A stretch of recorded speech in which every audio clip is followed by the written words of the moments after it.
have a plan, you have to know what that plan costs. The smartest people with the most resources, with unlimited analysts to do all of this homework, couldn't get it right. Increasing your income, you want to try and maintain your costs of living. Personally, I'm saving much more than 20% of my income. My biggest issue is I see a bunch of creators who I know are making around the same amount of money as I am, maybe a little less, and they are living large. I don't know if there's that much sustainability, right? Like, I'm not a lawyer, doctor, teacher, firefighter, or anything. I don't get 40 years. Unless you are making over year, you cannot save your way to retirement. Only way you can keep up with the rising costs is to invest. They open the account, they put the money in, they're like, I'm done. Big mistake a lot of people make. So once I have invested, I don't have to work anymore for money. Welcome to Silicon Valley Girl. We have a very special guest today. Her name is Vivian. You might know her as the Rich BFF. I'm so excited to have you here, and I am super thrilled to watch your journey, how you started on social media. There's one particular thing I wanted to talk about today, and this is your, what is FU number? Yes. You call it 25 million. Yeah. But a lot of people who are watching these days, they're thinking about like, how do I start building wealth in 2024, especially with, the interest rate being so high, but at the same time, inflation, the cost of living is rising. We can't afford a home. So I want this video to be something very, very useful for everyone who's thinking, I want to retire in 30 years. I already have kids. Some people are thinking about having kids. How do you start building your wealth? What are the things you have to do? What are the rules that you have to live by? Let's talk about that. Yeah. Okay. So here, it's a long-winded answer, but I always tell people, if you want to be rich, if you want to be wealthy, if you want to have money, if you want to do all of these things, you need to strip. And immediately people just are like, gasp. They're like, you want me to be a stripper? And I'm like, no, that's not what I said. That's not what I said. But you need to strip, and strip is an acronym. So S stands for savings. I think first and foremost in anybody's financial journey, you have to have an emergency fund, savings, because in case you trip and break your leg, or the wheel rolls off of your car, or something happens to you, if you have to spend a bunch of money to fix a problem that you didn't know was coming, you're going to be in a worse financial position. So I always say, if you are a singleton, no one depends on you, 3 to 6 months of living expenses set aside is good enough. If you are a head of household, if you work for yourself, if you have unpredictable income, you're probably going to want something closer to 6 to 12 months of living expenses set aside. And essentially, this is just money that buys you time. Yeah. If you were to lose your job, if you couldn't work, if something were to happen, this money buys you the time to get another job or get back on your feet. And you put it into high yield savings, exactly. Right? It's not like just sitting there. That's right. You put it into a high yield savings account, so you're able to make more interest and earn more interest on your money than you would at a traditional brick and mortar bank. You can earn up to 10 times as much. I don't know anybody who wouldn't want 10 times as much interest. It's just easy free money. Can you recommend? Yeah, I would say there are a lot of great options out there. SoFi, Ally, Marcus, Amex High Yield, they're all great.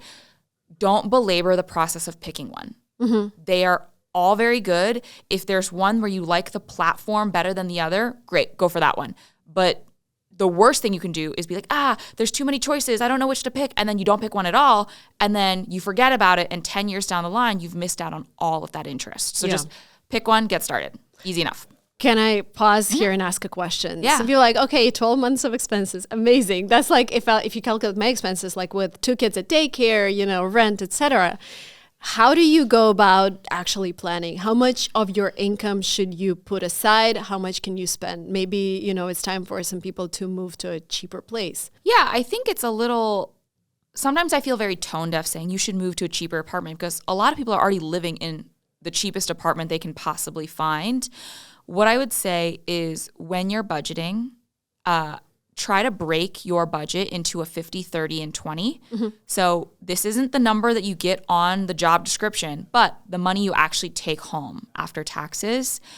50% of that goes towards needs. So housing, basic groceries, insurances, utilities. 30% goes towards your wants. Things like getting a dinner with friends, getting your nails done, some sort of relaxation, entertainment, whatever. And then 20% is today you taking care of future you. So that includes the saving, the debt pay down, and the investing.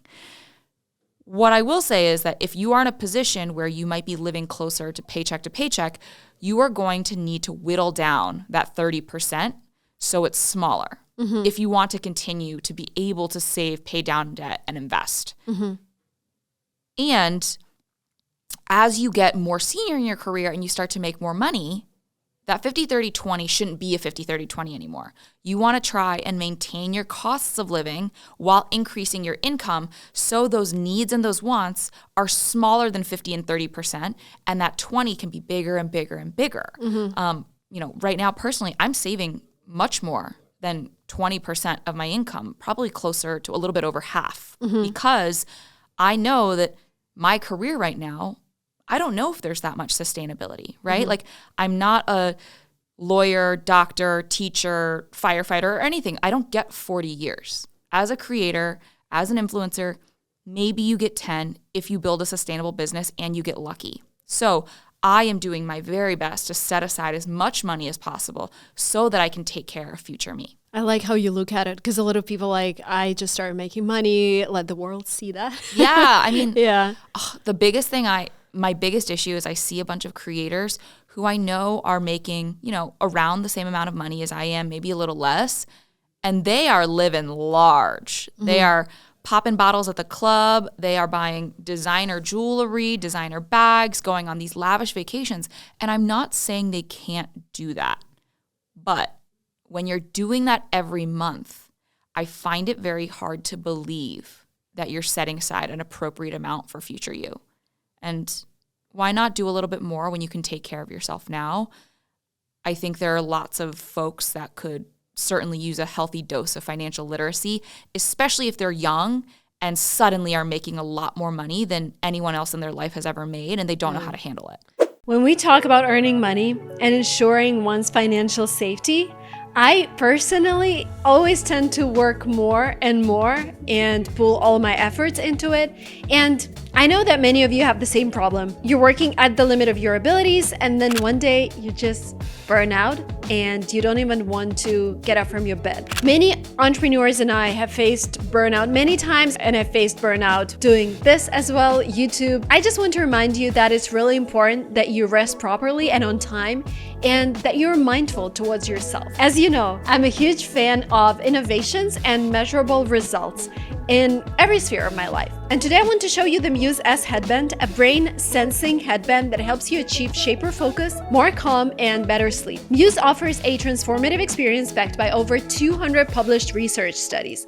Muse has analyzed over 1 billion minutes of brain data to date and is trusted by renowned institutions such as Harvard, NASA, and the Mayo Clinic. Let me show you how I use it. So whenever I want to meditate, I put my Muse S headband on, and it gives me real-time audio feedback based on my brain activity. For example, when my mind is distracted during meditation, it gives me gentle cues to direct my focus back to my breath. Muse's sensors also measure my brain activity, heart rate, breath, and body movement so I can track my progress. I've noticed a lot of difference in my stress levels since I started using this headband. Muse also provides expert level sleep detection and tracking, as well as uses the innovative digital sleeping pills algorithm, which adapts to your brain activity to help you fall asleep and stay asleep. And as a mom, the problem is my kid still wakes up twice every night, and sometimes I struggle to fall back asleep, so I started taking melatonin, and when I realized that is becoming a habit and it's not the best habit in the world, I started looking for ways to calm down after I calmed down my kid,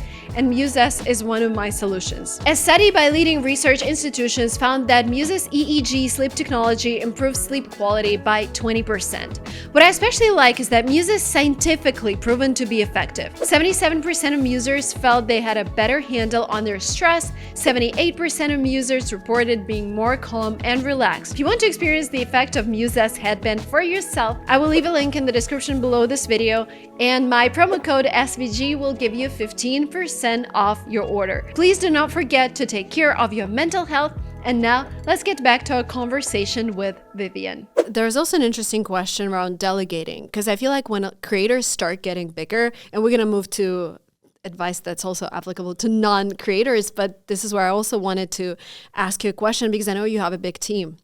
And I've been a creator for 10 years now, and my team is kind of big. But this year, also with a lot of creators quitting, and I understood that problem that they mentioned. Like they started feeling that they're working for the team, they're working to make everyone happy or to pay the salaries, and you're no longer a creator, you're an entrepreneur, has to push out content, and you lose this creativity. And this year I'm thinking, yeah, maybe there are too many people on my team. Maybe I need to start doing more things myself. But at the same time, if you listen to big entrepreneurs, they would say you need to focus on decision making and the team has to do the rest. What's your approach to this? I know you have a big team, right? Yeah, I have a very large team, but I will say my actual team of people who work at Your Rich BFF Inc. is very small. It's just myself and my operations manager. I jokingly call her, a master of everything because she is my assistant and she'll help manage my calendar. But she's also an amazing editor. She's also an amazing producer. Oh, wow. She does so much. We're all just looking at her right now off camera. She does all of these things. And the reason why I wanted to hire someone, who I would pay meaningfully more than a standard assistant salary is because I did want that. I wanted someone who could help me with copywriting. I wanted someone who could help me with all of these other things. And I feel like I'm able to utilize all of her best skills for the things that I need. And she's good at a lot of things that I'm not. The rest of my team, however, is the half that helps to build the business. So I've got a full agency team. So I've got, a brand deals agent, a TV agent, a book agent, podcast agent, all of them. I've got talent management who helps to, play intermediary essentially between myself and the brand, so I don't have to get on 1,000 calls. They're able to handle all of that. They're able to also liaise with the platforms if I ever have an issue, something, were to happen. Like I know I have a straight line in to be able to, get my account unbanned or something like that. Yep. I have an attorney that looks at all of our contracts. I have a publicist. I have a business manager that includes accounting, bookkeeping, anything with a dollar sign in front of it, they'll handle. And they all take percentage. No. So my agent, manager, and attorney all take a percentage. Historically and traditionally in entertainment, it's 10-10-5. So 10 to agent, 10 to manager, 5 to attorney.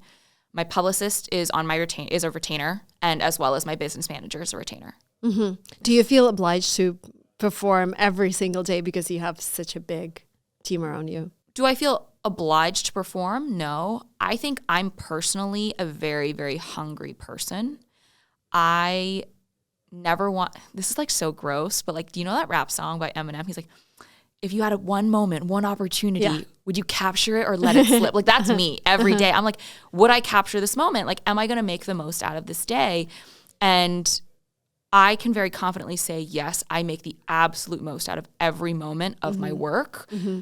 There was a situation as I was launching my book in December and January where I felt like I truly was operating not above my ability, but in an unsustainable way.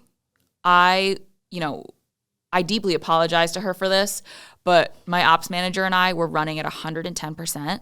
We were very exhausted, and we were looking at each other just counting down the days until we could finally be in one place for more than 48 hours. Mm-hmm. The book obviously was a great success. It made the New York Times list. I'm very, very, thank you. I'm very, very proud of that. But I would not want us to work at that level or maximize our time that way for an extended period of time, because longevity is also very important to me. And I would rather not operate at 110% and then burn us all out. I'd rather us operate at 85, 90% every single day, really knock it out of the park, but then be able to sustain that for a while. So after, some of the craziness of tour, we had a couple slow days where we're all looking around like, what do we do now? And I was like, oh, we should go get our nails done. We should go get a facial. We should do something nice for ourselves because we haven't had that chance. And it's not normal to work a 16-hour day every single day for an entire month. That's not normal. So I would say trying to balance wanting to grow as fast and as meaningfully as possible with also understanding that it's not about going fast, it's about going far. Yeah, absolutely. How long have you been a creator? Since January 1st of 2021, so not too long. Oh, 3 years. 3 years. Sorry. 3 years. A little over 3 years. And I've only been doing it full time for about a year and a half. How does it feel? It's nuts. I mean, imagine waking up every day and putting on your pajama bottoms and recording videos from your apartment, and you get to help people and make money and get to do some of the coolest, craziest stuff that very few people ever have access to. I mean, a couple weeks ago, I saw my face on a Times Square billboard. Congratulations. Yeah, thank you. Was it with Carrot or?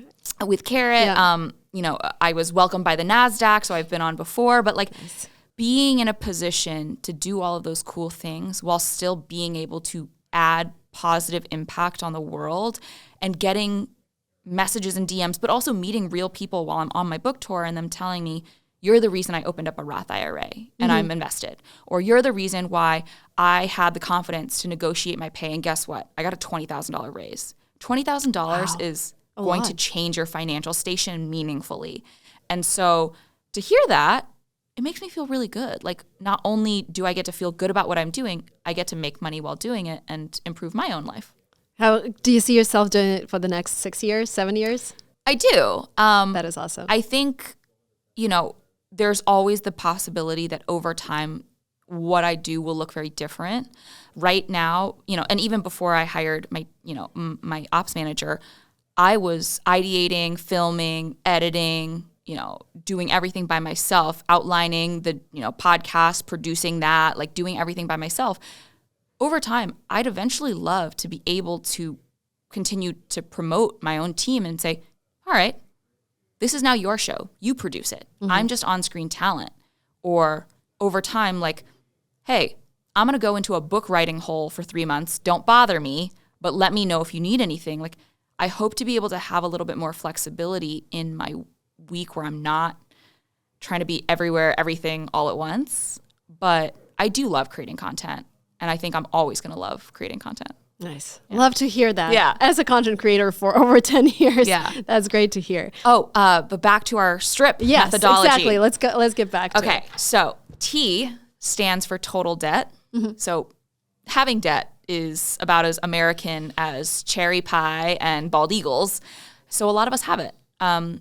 Whether that is student loan debt, credit card debt, mortgage debt, car loan debt, whatever. And the smartest thing to do with your debt is to rank it from highest to lowest interest rate and make the minimum payment across everything. But then any additional funds you have for debt pay down, you put towards the debt with the highest interest rate. Because all of my math friends here will be able to tell you that that is your scariest and growiest debt.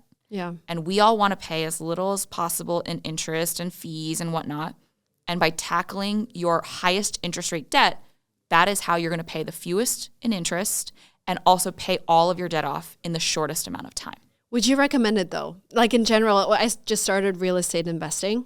And when I talk to real estate investors, they tell me you should leverage that all the time. Yeah. So don't pay off your mortgage if you're renting it out. If the economics work, just use that extra cash that you have to invest in more. Yes. To create more cash flowing assets. So what I will say is it is entirely dependent on the economics, right? So I bought my home at the end of 2021 and my mortgage rate has a 2 handle on it. So I am slow rolling that Congratulations. baby. I'm going to be in that house forever. But I have friends who bought relatively recently and their mortgage has a 7 handle on it. Hi. Yeah. And it's very different, right? Because when your mortgage has a 7 handle on it, you may want to pay that down more aggressively than if you have a 2 handle. And, if interest rates were to come in and, a mortgage would get somewhere between a 4 or 5%, that conversation is also different. Yeah. What I like to say is the rule of 7. If you have a debt that has an interest rate of 7% or higher, pay that off before investing. However, if you have an interest rate that is below, you can consider making the minimum payments on that debt while investing because you're more than likely to be able to earn. If you're just buying an index fund that tracks the S&P 500, on average every year you'll get 8 to 10% in terms of capital gains. So you'll be in a better position financially to invest versus paying that down. I like how you have a numeric rule for everything. It's because, you know what? Money is so emotional. And it can be really hard to make some of these decisions. But when you spit out a number and it's just, is this yes or no? Then it feels almost robotic, like one of those easy bake cookie recipes. You cut you open the can, you cut the dough, you put the oven at 350 degrees, you pop it in 12 minutes, and the cookies are done. Yeah. And I think when you really make it a little more simple and objective, it's easier to be like, oh, well, do you think you can make more investing than, you would pay an interest on your mortgage? Well, that's a hard conversation to ask somebody because if they're already not financially literate, they don't know. Yeah. So I think giving a number is helpful. Love it. So we did the S, we did the T. R. Retirement. Because all of us want to be able to kick up our feet and drink lemonade on a Tuesday at 2 p.m. and go swimming in our pool. Retirement is one of the most amazing things to think about, especially if you are younger, because one, you can get tax advantages by leveraging retirement accounts, things like a 401k, 403b, 457 at your employer, but also tax advantages through individual retirement accounts, whether that be of the traditional or the Roth variety. So a Roth IRA or a traditional IRA, you get tax bennies. And on top of that, you are taking care of future you. Yeah. For a while, there was a phrase, saving for retirement. Saving. I promise you, unless you are making over $400,000 a year, you cannot save your way to retirement because you reasonably don't make enough money. And with the cost of living increasing, with inflation, with what retirement will likely cost by the time you get there, you will not have enough money. Yeah. The only way you can keep up with the rising costs is to invest. Because if you are keeping up and your money is also growing at a similar rate, by the time you retire, you will likely have enough. What's the percentage that goes into 401k or whatever, another retirement account? Again, this is very, very much going to fluctuate on a person-to-person basis, but there is no number here. But my rule of thumb is if you can, at least put in 100% of what your employer is willing to match. So what if you're a solopreneur? I like there is a rule that you have. I think it's like how much do you need per year divided by. Oh, we're going to get there. We're going to get there. Don't steal my thunder. Okay, we're going to get there. That's the P. Hold on. Because when I calculated the number, I was like, all right, I'm not going to get there. So after R is I invest. Yeah. It's not enough to put cash into these accounts. You actually have to invest your money. And I think that's a big mistake a lot of people make. They open the account. They put the money in. They're like, I'm done. And it's like, you're not. You're just losing 8% every year. Yeah. Like your money's sitting in cash. You actually have to buy investments and most people don't know what to buy. So I always say, I do talk about this in my book, Rich AF. But you can buy target date retirement funds. These are just an easy way to buy essentially a basket of investments that make sense based on how far away you are from retirement. You can also buy index funds that track the broader S&P. You can buy sector funds if there are sectors that you're passionate about. But what I recommend people don't do is try to cherry pick the best stocks. Yeah. I worked on Wall Street. I saw hedge funds blow up all the time. The smartest people with the most resources, with unlimited analysts to do all of this homework, couldn't get it right. It's hard to do. Is there a certain portfolio that you recommend? I wouldn't say there's specific portfolios that I would recommend just because personal finance is so personal. Yeah. I don't know how old everybody is. I don't know how much money they make or how much money they have. But generally, as a rule of thumb, target date retirement funds and index funds work for most people.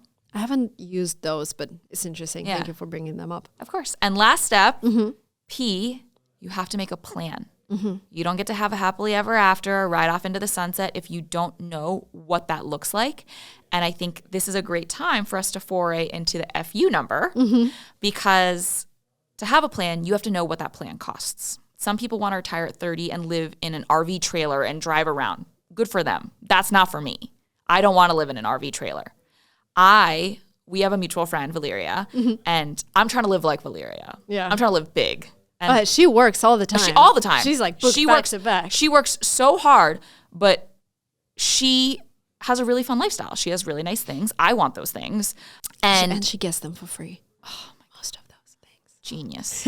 Genius. Yeah. But she, I want to have a more traditional retirement in that I'm okay working a little bit longer, but I want to have a vacation home. I want to be able to help my kid or kids pay for college. I want to have a stinky old, slobbery English bulldog that I can, pay for their veterinary bills and heartworm medication. And I want to have all those things. I want to have the pool. I want to, have a really, really rich life in that way.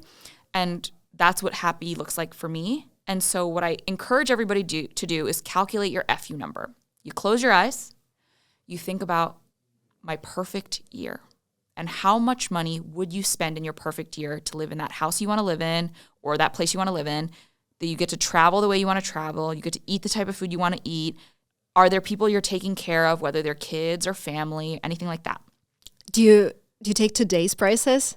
That's a great question with inflation because Yes. it's like in 20 years you should just double that, right? So again, this is a very fun exercise, and I encourage people to do this exercise every couple years, so it may change, but go ahead and do it with today's price for now.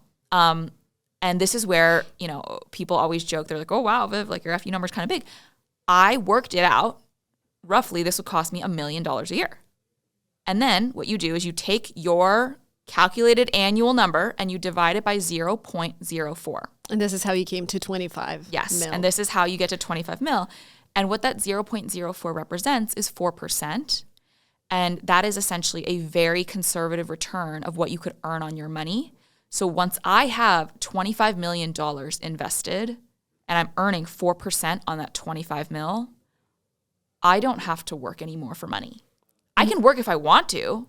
I'll probably hopefully be still pretty young and I'll still want to do things, but I don't need to take a job for money anymore. Yeah. I can decide, hey, I want to go do a public speaking tour for nonprofits or for underprivileged communities or public schools. I can afford to do that because I don't need to trade my time for money anymore. I love that. When you say 25 mil invested, is it pre-tax or is it in a tax account? Either, really. Essentially what that works out to be is, so 4% is the super conservative return. Odds are good. You'll probably get a little bit more than that. And then it pays for taxes. It pays for, the capital gains taxes you would need to pay on it, as well as making sure that you have a little bit of extra. How close are you to that goal, if you can share? I mean, I'm still not close. I probably have 10 to 15% of that goal. And when you say 25 mil, do you include real estate that you bought, or is it only cash? It has to be investments that are highly liquid, that you would be able. So you can't count. It does not. Yeah. Oh, wow. No. That makes it even harder. No. It does, Because I but thought I'm closer to my goal. But calculating real estate or like the value of business. I mean, listen, real estate has long been the backbone of America. It is one of the easiest ways to build generational wealth. However, people don't talk about how illiquid real estate investing, especially if you're actually investing in physical properties versus like a REIT or crowdfunding real estate investments. Like, it takes a couple months, and that's if everything goes smoothly to buy or sell a home. Like, we looked at our home, I want to say in the summer, and we were like, we love this place. We put in a bid. We went back and forth. There was another person that wanted the house, but then they needed an inspection. They needed, a contingency. And then the seller was like, oh, we prefer no contingency. And so we were like, oh, well, we're coming out of an apartment that we're renting, so we can do. We didn't sign for the place until right before Thanksgiving. It took months. And we had a very smooth closing, as described by everybody we worked with. Very smooth. And it took 3-4 months. Crazy. Yeah. It took us a month and a half to close on a condo. Yeah. Wow. Okay, so the money that you put in towards 25 mil, they go into investments only, right? Yes. Cash investments. How do you do that? Does it portion goes to 401k? How do you look at it from the financial standpoint of day to day, or month to month planning? Again, I would say you can definitely tap into those tax advantaged accounts. But obviously there are annual limits. And for someone like me who wants to get to 25 mil, you're going to hit those limits a lot far before you even get close to the number that you would need to get to 25 mil. So you can tap into some of those investments that you have in individual brokerage accounts to sustain you essentially, because you can't touch your 401k or your individual retirement accounts until you turn 59 and a half without penalty, except for certain extenuating circumstances. So I would just say from a month-to-month planning, it's like if you have calculated your FU number, and I recommend people calculate a bare bones FU number, a middle of the fairway FU number, and the really I'm balling out FU number, and use them as markers. Be like, okay, how long before I can get to bare bones? And then if I can get to bare bones, how long before I can get to middle of the fairway? When is your deadline? There's no deadline. I'm really enjoying my work right now. If I didn't like my job, I think I'd be a little bit more motivated to like race to that number and then just be done. But I love what I do. I think there's no real deadline that needs to be set unless you personally want to set one. But I would say for me, I'd love to be able to hit that number by the time I'm 40. Do you feel like, do you want to have a family before that, like kids? Yeah, I think I'll certainly start family planning before I hit my FU number. And that, without a doubt, is going to set me back, right? You know, kids are really expensive. You know this. Crazy expensive. They take all of your time. Yeah. Then there is a certain hiring area when you hire nannies, and that's like a special skill. Yeah. I haven't mastered yet. Yeah. So listen, life changes. That's why you need to be calculating these numbers every couple years, every year. It's just something fun to do on a date night, like fantasize a little bit with, you know, your partner, or fantasize with a girl, like a friend, you know, one of your gal pals, whatever. It is just a fun exercise, but it also helps you visualize your goals a little bit better. Yeah, I think kids will happen way before I get to the FU number, and that's okay. And that'll probably affect what my FU number is because, you know, in my head, I'm like, oh, well, I can set aside this much to help them pay for college. But by the time they go to college, it's going to be like $7 million to go to college. I don't know. Or maybe there will be no colleges. Right, exactly. AI college for AI free. college, exactly. Yeah. Cool. Love to hear that. I had a question around your monthly planning. Do you have a spreadsheet that you maybe shared with your audience? Because I love spreadsheets. I have a spreadsheet for everything. I have a spreadsheet for my company. I have a spreadsheet for my personal finance. I have a spreadsheet for my savings and for like my investments, etc. How do you do that? Yeah. What's your routine? So I do have a monthly budgeting template, but you can only access it if you get my book, Rich AF. Okay, now you have to. You have to. And then there's actually a QR code that you can scan in the book, and you enter your information, and it spits out. Do you do it for yourself every month? Yeah, I do. I think for me, I also just have like back of the envelope math that I can take a look at my credit card statements and be like, I'm where I need to be at. But I definitely do a full sit down with my partner every single month about our money. And we go through the financial statements. So you do it together. Yeah, we do. That's great. That's great. Yeah. We very much use a yours, mine, and ours system. So you have a bank account of, you know, multiple bank accounts. I have multiple bank accounts that are my own. And then we have joint stuff to pay for things like our mortgage, food, any vacations, things like that. How often do you take vacation, by the way?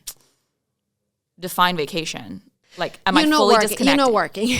I'm not working. No, like you're fully disconnected, because I know it's impossible. If you're a creator, you want to feed the algorithm all the time. I would say I probably take 2 vacations a year where I'm like pretty off. A week? Yeah, a week roughly each. And then I'll take a couple long weekends, but I'll probably work through them. So like it's nice. I'm somewhere amazing, sunny, beautiful beach, but I'm probably still with my laptop on my lap. Nice. While I'm there. Nice. Cool. I have my last question. Yeah. You're so knowledgeable. Thank you for that. And I'm writing down so many things in my head that I'm going to deploy. Is there a person who you would recommend to watch as well in personal finance space? Ooh. Who do you watch? Who do you like? I'm trying to think. There's quite a few really, really wonderful. Or maybe a book. Ooh. Okay, so one of my favorite books is Richest Man in Babylon, because it is like this thin. And it is just a bunch of personal finance basics that if you understand these principles, you will be in a much better position. And it's all set through storytelling in like ancient Babylon. So you'll learn about like shopping at the bazaar and then like learning a little bit more, but then being able to relate it back to your modern day life. I think that book is really, really great. I love a NPR Planet Money podcast. I love Guy Raz's How I Built This. You know, I think there's also a lot of really wonderful women creators, whether that be like a Girls That Invest, Tiffany Aliche, her first 100K. They're all doing great work. And they all offer a very different and nuanced take on money. But I think the fact that all of us are talking about it is improving the landscape meaningfully, because 10 years ago, everybody who talked about money didn't look like you or me. Yeah. Yeah. When I started, it was only, I think, and I started looking into that niche, I think it was Graham Stephan, Tony Robbins, like Meet Kevin, a couple of guys, that's it. And it's like, not to knock on them, because I do think that they really democratized finance. Oh, yeah, they did. They did a great job, but like, my girlfriends aren't watching them. They can't identify with them. They can't relate to them. And for a while, especially when I worked on Wall Street, I wanted so badly to be one of the guys, one of the boys.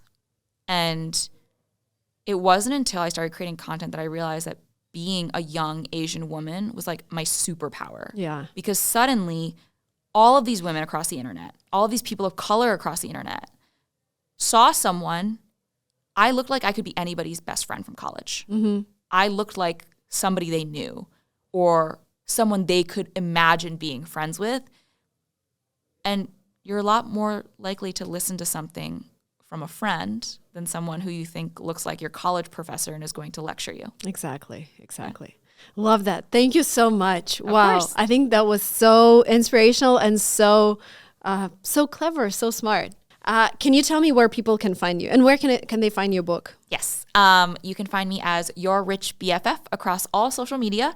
And my book is titled Rich AF, The Winning Money Mindset That'll Change Your Life by Vivian Tu. And you can find it wherever books are sold. And it's a New York Times bestseller. That's right. Congratulations. Well done. You. Well done. Thank That's amazing. Thank you so much. Yeah. Thank you so much for having me. Start thinking about your personal finance as early as possible. And then, live a life of your dreams in 20 years or maybe 10 years. That's right. Yeah. Thank you so much. Of course. Thanks.